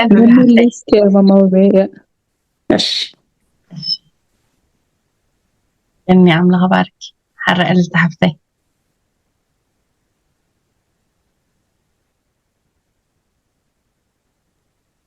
قلتها اوكي سنو اوكي حرق التحفتي كتلي سلام أملاخ نعم خون فات زبير مسجن وبحفتي زبير يباركي نعاخي قويتا بقدمت هيبو كتمهرنا زدلنايو جيزين ساعتن زدلينا أف زدلينا ها ترخبكي بقويتا مالتي زبير مسجن ناتحتها حدا جيزي ولا كوا جيزي انتهالونا بسنك دخام أمروجن عامي نسأن أمو جزينا بزي من فسافرة يبخن نازل بخمي كنا معراري نخن أفتى جزي رخبنا العقمي مسأن زبل دخام نوت أخن تاي عينت من فساوت بابير لنا تردياتك تكون حتى ترديات تتو بتعمي زو هذا عينت يورا رسالو تبقى تتو يا انتايا اسكي دقملي اوكي حدا جزي ولا جزي انت هلونا بسنك دخام امرو جن عقم نسنمو جزينا خا بزي من فسافره يبخن نازل بخمي كنا معراري نخل ابت جزي رخيب ناس عقمي مسأل زبل دخام نموز انت عينت من فساو طبب دينا حجي عقم جزي رخيب ناس عقمي اتناي دخام امرو ناس ان عقم نسنلو اللي حدا نقدر كنقبرينا ولا نتقولت ولا سي تحس كنختون نتقولت ولا جزيسي نسؤنلو حجي جزي لنا جن تأمرو دفيموس زينا حلو نزس بخمي منفساوي كنسعرو نخل كنا معراي نخل اوكي هو هيزل كله وجي حجس تا ابصراخ مالتيس ጊዜ ከለናስ መንፈሳዊ ነገር ክንገብር አቅም ነስን ምክንያቱ አእምሮና ይደክማለው ምሽ አእምሮ ማለት ድማ ናይ ሰብ ኩለንተና ማለት እዩ ሕጂ አእምሮ ሃንድር ደኺሙስ ወላንተ ነገር ክትገብር አይትፈልኒ አካላት ካደኺሙሎ ምልክት እዩ ማለት እዩ አካላት ካደኺሙሎ ክትጽልይ ትደሊ ከተንብብ ትደሊ ካልም ነገር ክትገብር ትደሊ ግን በቃ ደኺም ካለሃ አነ ደቅሲ ብለኪ መጀመሪያ እቲ አካላት ዳስ ከርፋለው እረፍት የድልዩ አካላትና ሕጂ አካላትና ከርፊው ነቲ ጊዜና ክነ ማዕራሪዮ ዝግባና ማለት ይና ስራህ ወኢልናይና ኣብ ገዛ ድማ ቆልዑት ዝእለዩለውና መንፈሳዊ ነገር ድማ ክንገብር ንደ ሕጂ እዚን ሰለስተ እንደን ተደጋጊመን ዝመጻ ህቶ ሕጂ ናይሰብ ኩለንተና ማለት አታ ተሰሎንቄ 5:13 ዘሎ አምላክ ሰላም ይብልምሽ በዓሉ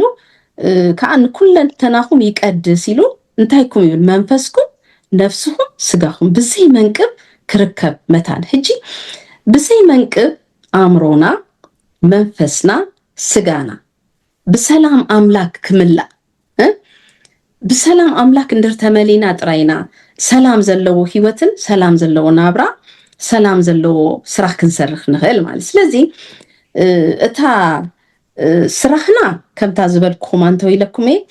ንጎይታ ዘክብር ንግበሮ ገዛና ኮሙ ክንገብሮ ሕጂ ግን መጀመሪያ ነቲ ኩሉ ንአምላክ ዝጠቅም ጌርና ክንሰርሖ አካላትና ከእርፍ አለው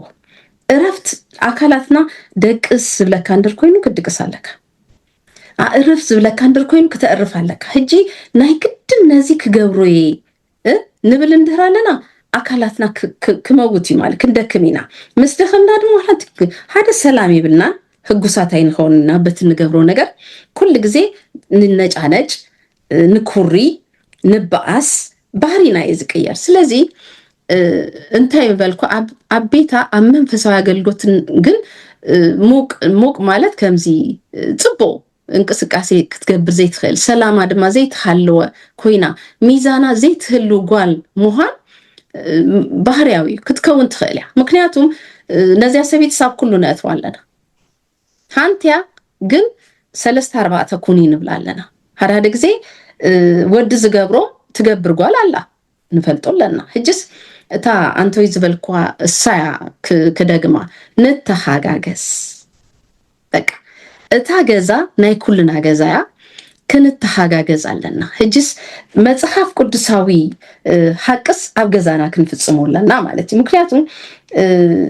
እታ ቃላብላ ቀዳማይ ጢሞቴዎስ 5:8 እንታይ ዝብል ቃል ትዝክሮ ይሁን ነቲ ንስድሩ ንቤቱ ዘይኣልዩ ዝብል ምሽ ትግርኛ ኮም ይዝብል እምነቱ ዝኻደ ካብቲ ዘይኣመነ ዝገደደ ይብል ሕጅስ ነንሓድና ክንተሓላለይ ኣለና ማለት እዩ ክንድዚ ኤግዞስትድ ክትከውን ሰበይቲ ሰብኣይሲ ኢሉ ዘይጥምታ እንደር ኮይኑ ባይዘወይ ኣወዳት ጽቡቅ ገይሮም ኣይጥምቱን እዮም ይመስለኒ ከምናተይ እንደር ኮይኑና ይመስለኒ ኩሎም ከይኮኑ ይኽእል ሕጂ ንሰበይቱ እስክጥምታ ክህል ኣለዎ ሰብኣይ እንታይ ትኸውን ኣላ ሰበይቲ ትደክም ኣላ ድያ ትጎስ ኣላ ድያ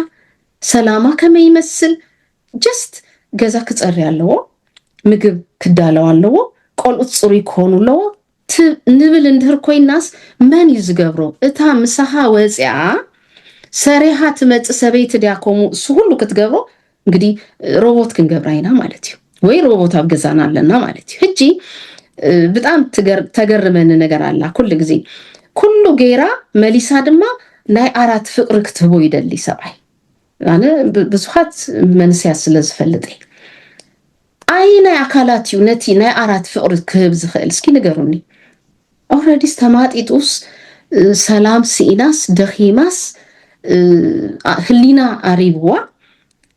ኣብ ኣራት ከመይ ጌራ ሓጎስ ትህበካ ኣይኖ ኣወዳት ኣለኹም ኣብሲ ሕጂ እታ ሰበይተይ ወይ ናይ ደገ ስራሕ ክትገድፎ ኣለዋ ኣብ ገዛ ክትከውናል ኣብ ገዛ ኮይና እኳ መፂኻስ ሞራል ክትህባ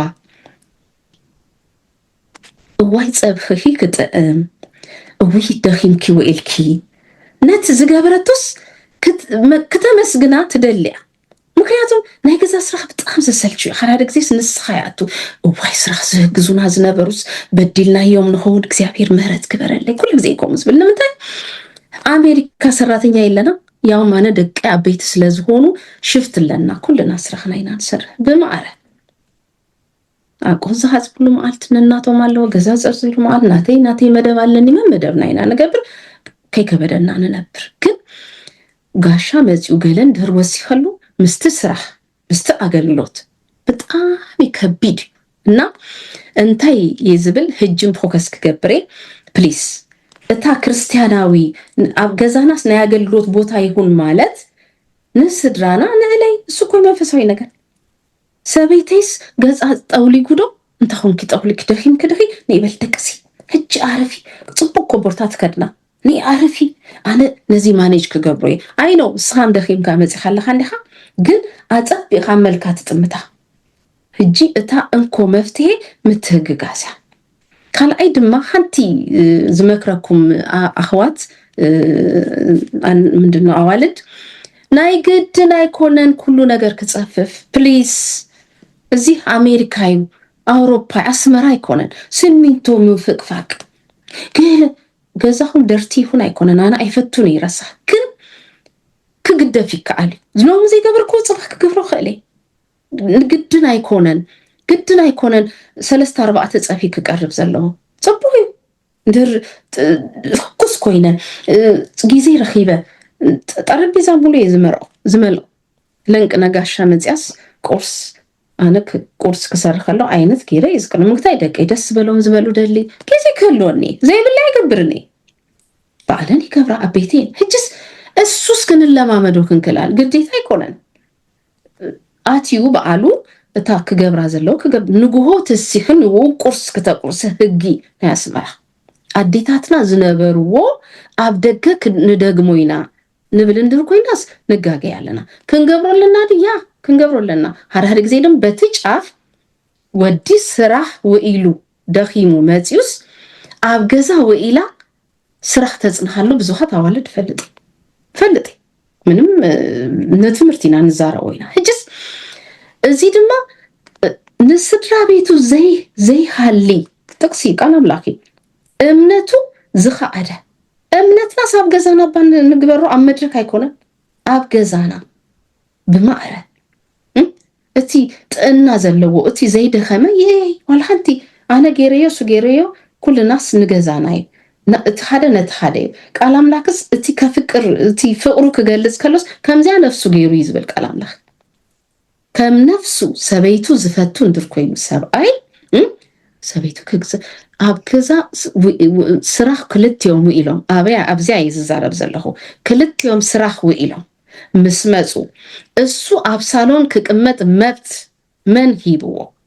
እሳ ድማ ኣብ ክሽነ ክትንጎዳጎድ መን መብት ሂብዎ ኩሽነ ኣያትወን ቆሎት ይህዝ ካብ ትምህርት ቤት የምጽእ ይሓጽብ ቆሎት የብል ከጽኑ ይህር ሃዳር ግዜ እኮ ኩሉ ትገብር ጓለ ፈልጥ ምንም ህቶ ይብሉ ኩሉ ትገብር ሃዳር ግዜ ድማ በአንጻሩ ድማ ተገምጢሉ ንሪዮ ድማ አሉ ሕጅ እንታይ ክብለኩም ኢለ ባላንስ እንዲና ንብል ዘለና ባላንስ ከውንድር ኮይኑ ንተሓጋገዝ ካልኣይ ድማ ቱ ማች ኩሉ ከውን አሉ ኢልና ድማ ይንጨናነቅ ቸለል ንበል ንግደፎ ቤት ተዝረኽሪ ኩሉ እግዚአብሔር ይመስገን አሜሪካን አውሮፓን መንጋሻዩ ሰተት ይሉ ዝመጸና የለን ምን እንታይ ግድሽና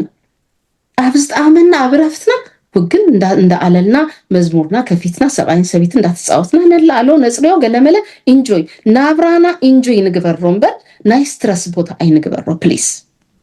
ክንህጎስ አለና ማስ ክንግጎሲና እታ ነናብረላ ናብራ ደቅናም ኮናትና ገጽ የምዝጥምቱ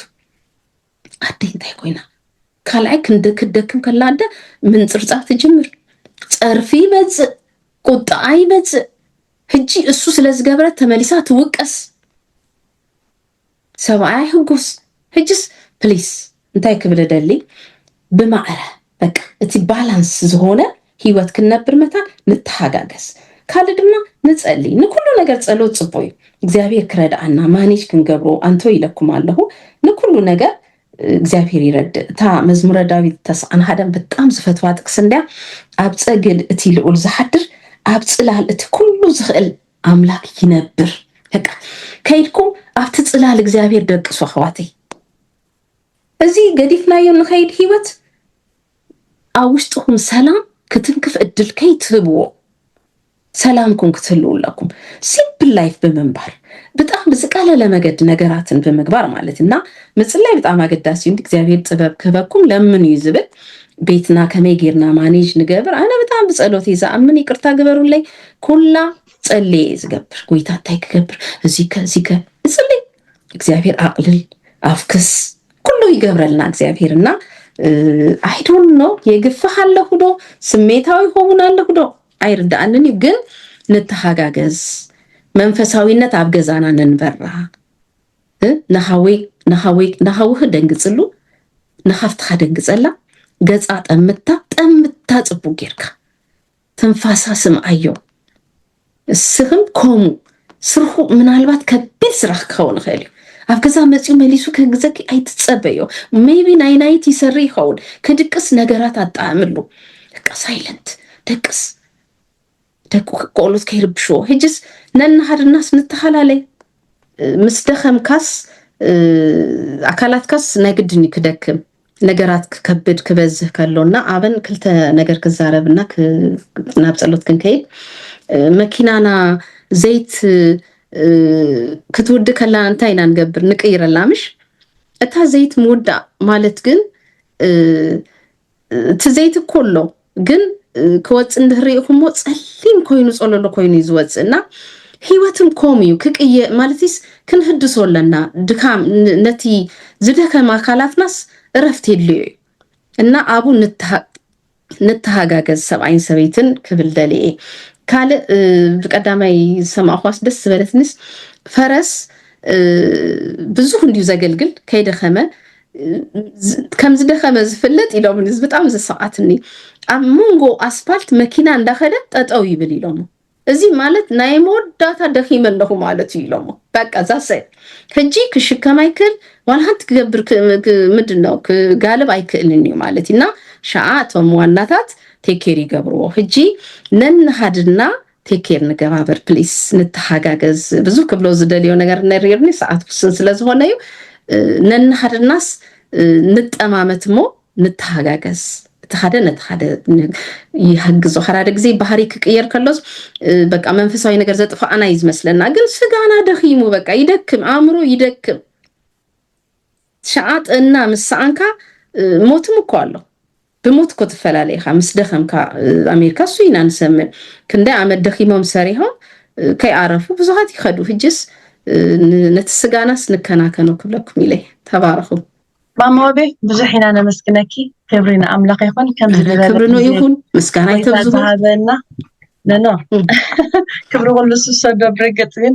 ተኣዚዝ ክስኾን ግዜኺ ክትብልና ስለዝፈተኺ እግዚአብሔር በዞን ይባርክኪ ብዙሕ ሓላፍነት ብዙሕ ተኣልዮ ነገር ስለዘለኪ ምላኽ ብረኸ የብልኪ ብዝመጽውን ክንደለኪ ኢና ብዙሕ ዝቕዳሕ ነገር ኣለኪ ክንቀድሓኪ ኢና ኣብ ስደትና ከም ዝድበለ ኣደ ዝሃበና እዚ ካብ ኣምላኽ ጥራይ እዩ ስለዚ ናፍትና ኣይንብልን ኣብ ትሕቲ ኣምላኽ ኣዚና ነመስግነኪ እግዚአብሔር ብረኸ የብልኪ ቤትኪ ሓዳርኪ ዘለክ ኩሉ ብኣምላኽ ዝተባረኸ ይኹን አሜን ኤኒታይም ሓራይ ኣምላኽ ባርኩም ኩልኩም ተጋባእቲ ከዓ ስለዚ ግዜ ዝና ኣምላኽ ነመስግኖ ምናልባት ናይ መወዳእታ ዘለና ሕብረት ኣብ ሕብረት ኦቶቤ ሶምናዊ መደባት ኣለና ሰንበት ስሩዕ ጉባኤ ኣለና ሰዓት 6 በቆጣጥራ ጀርመን ማለት እዩ ቀዳም ድማ ሰዓት 6 በቆጣጥራ ለን ጀርመን ትምህርቲ ቆልዑትን መንእስያትን ኣለና ሓሙስ كنت خمو صلوتن مصنعت ملأخت يهودان نقبر لنا حجي عربون ناي مزمران لممد مزمور دما علنا مالتي ورحاو صلوت كل جزء 24 علت 24 ابز بصحات له معلتي نتين جرمن اب جولاي نقبرو غباء نعو صلوت علنا ني حنت ساعات صلوت علنا كل جزء مشات مالتي اب كل تورحي ደቂ ኣንስትዮ ከም ዛና ኢሎም ማዓንቲ ማለት እዩ እዚኣ ድሕሪ ክልተ ወርሒ ድማ መበል 11 ጉባኤ ክንገብሪና ጎይታ ከም ዝፈቀዶ ብኻል ኣርስቲ ሽዑን ክንረኸቢና ማለት እዩ ኩልኩም ዕድማት ኢኹም ኣብዚ ከምዚ ዝበለ ጉባኤ ንኩሉ ዕድም እዩ ብዙሕ ጸጋ ንከፋፈለሉ ግዜ ስለዝኾነ ንኩላትና ዕድማት ኢኹም ኣብ ክልተ ወርሒ እውን ሓባራዊ ዘተን ገጽ ብገጽ እንዳገበርና ኣብዙሙን ንራእየሉ ግዜ ኣለና ማለት እዩ ዓመታዊ መደብና 23 ክሳብ 27 ሓምለ 2026 ኣብ ሃገረ ጀርመን ተዳሊሎ ዝርዝር ትሕዝቱ ኩሉ ኣብ ምጽፋፍ ንርከብ ኣለና ብጸሎት ደግፉና ኢኹም ኣምላኽ ባርኽኩም ደጋጊመ እግዚአብሔር ብርኸ ይብልኩም ብለኩም ኣባሽያናስ ብጸሎት ተዓጽወልና ቅዱስ እግዚአብሔር አምላኽና ነቦና ነመስግነካ ለና ተመስገን ወአምላኸይ ደቅኺ ካብ እግዚአብሔር ዝተማህሩ ክኾኑ እዮም ሰላም ደቅኺ ድማ ዓብይ ክኸውን ኢልካና ኢኻ እሞ ኣብዛ ዝተናወፀት ዓለም ክህድኣና ከዕርፈና ዝኽእል ቃል ጥበብ ምኽሪ ስለዝሃብካና ርእስኻ ብዘይ ምስክር ዘይተሓደገ ኣምላኽ ክብሪ ንህበካ ኣለና وأملاخين ودخان يسوع كريستوس مثل هيوت كتبنا بطبب كنا ملالس كنكيل نفس وقف كاليتن دقيقن ساعات المعالتن وأملاخي أبرب حقنا وعلوخ كالنا كما يبتنقاقه كنا ملالس كبز قبعنا جزيم عداق كتلاملنا نسأل يالنا حزبنان هاجرنان بيتكرسينان كترئي وغزيابير كل يحكتبل نبقانا معقوب لنا وأملاخين ثم بيت مأسرتي أب سببا أب شكر أما كازلو دما نذكرهم نسخا تاتسب مع أملاخ سلزخونكا أب أفنا حنطق على كيلا نحساباتنا قبل حيوت استوعب أملاخ سلزخونكا كابتحنا نلمنا نحسبون انبزا عزيز كاتقبر زكا لك أملاخ سلزخونكا ما قرر مع أملاخ سلزخونكا نبقانا معكم هلنا وأملاخي نزوم مشتنا ليتنا نزخوني ليتنا غتبارخ نتوم معلتهم ذخنا لما معلتهم كتبارخ لا تتفكروا من ترى مسكل زو عليه ودخا يسوس كريستوس نلمنا كادونا خاب كل خفوق زبلا حلونا رحنا نبالهنا نبرا فتنا يتأتونا منقستن حيلن كبرن زل علم عالمنا تكايمو امين بركة እግዚአብሔር نقبل እግዚአብሔር يبارككم يحلكم እግዚአብሔር ገጹ ይብራሃልኩም ጸጋኻ ይሃብኩም እግዚአብሔር ገጹ ይምለሰልኩም ሰላም ማይሃብኩም በስመ አብ ወወልድ ወመንፈስ ቅዱስ አሐዱ አምላክ አሜን